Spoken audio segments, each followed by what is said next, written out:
Okay, so this is the diagram for question 7. A car and a trailer.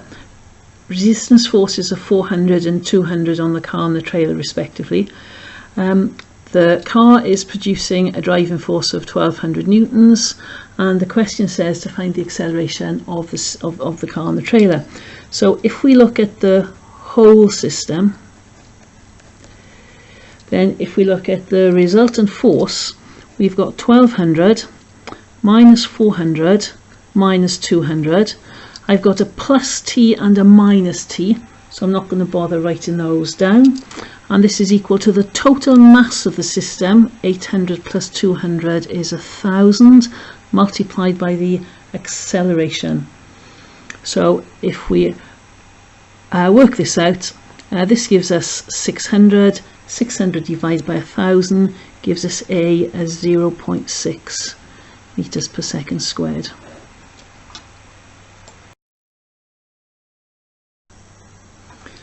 So part B wants the tension in the tow bar. Now you can either consider the car or the trailer, it makes no difference. I'm going to consider the trailer because there's one less force to worry about. So if I look at the trailer, then my overall force is going to be T minus 200, and this is equal to the mass, which is 200, multiplied by the acceleration, which we've just worked out to be 0.6, and T is then going to be 200 times 0.6 plus 200, so T is equal to 320 newtons. So part C requires a new diagram.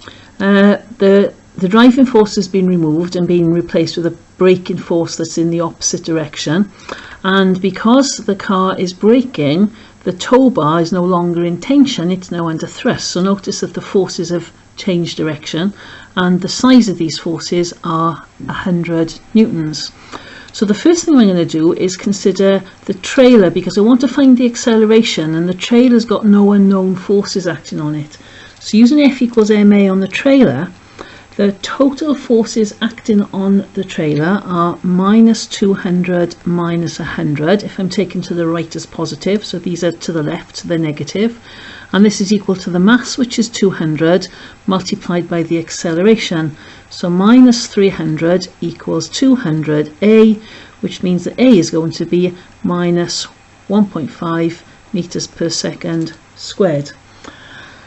And then what I'm going to do is consider the system as a whole.